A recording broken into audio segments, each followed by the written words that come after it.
Hey, Achim here from InnerSpace Explorers, and today it's a dog video. No, it's not.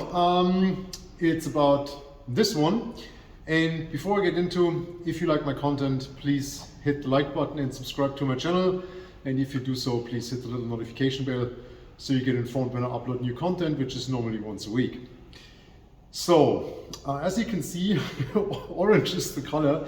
Didn't even bother to change. It's the work suit, but anyway, and of course the mirror is also orange, and that's a spontaneous video because I was asked on the lake by somebody like, hey, you want to make sure your makeup is okay even underwater.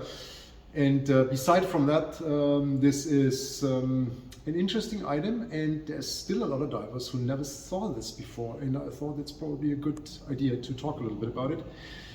I'm not even sure what the proper name of that is. This is from Namu Tech, and it's obviously a 3D printed part, but I guess I'll put a link in the description, or a couple of links that I find. So this is not a promotional stuff or anything. I don't get anything. I'm not selling anything, so it's just pure informative. And I broke the last one, so I got this at board 2 weeks ago. And the reason you use this, there's a couple of things that you can do is this. It initially started for rebreather diving.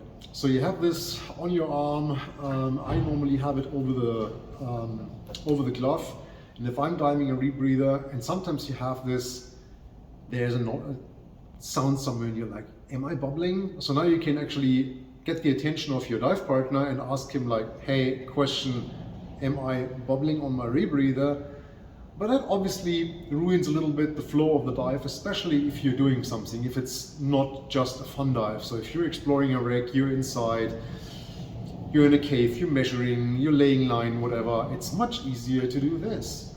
And I see everything. So this mirror is not flat, it's curved, so it's like super wide angle, and I can see everything behind me. So I can see my valves and everything, and so that's super convenient. Same thing is if I'm leading dives. So I have a group of people with me, and it's always the same, and every instructor knows what I'm talking about. Even if you go private, people rely on you to guide and lead the dive, so nobody wants to navigate. So it's always you swimming in front and there's people behind you, which I find super annoying. So normally when we do this, especially in deeper water or in cave diving, I mean, you have light communication, you see the light of the people. That should be where your light is, so you know, okay, I have 2 people behind me, I have 3 spots of light. Everything's good, but if you don't have that, I don't have to stop and turn around and look underneath and where are they? It's just this one and I know where they are. So that's a super convenient piece of kit, and I really like it, and I thought I'm gonna share this with you. And of course, if you wanna switch lanes and you wanna look in the back mirror, you can use that as well. All right, another thing, and I'll make a separate video out of about this, is I launched the second Patreon safari, which basically means a dive trip for all my YouTube followers. Obviously, my patrons got the right to book first, so it's online there for a week, but we have a couple of spots left, and I'll bring out a video this weekend and give you all the details. We're going to the Philippines, will be awesome. No, just in Egypt safari, so we have an exploration vessel entirely for us. It's only 12 spots. There will be some offshore diving, reef dive, like a deep ocean reef, a lot of big fish, and a week of wreck diving, and I'll release all the bits and pieces in the weekend. Take care, see you next time.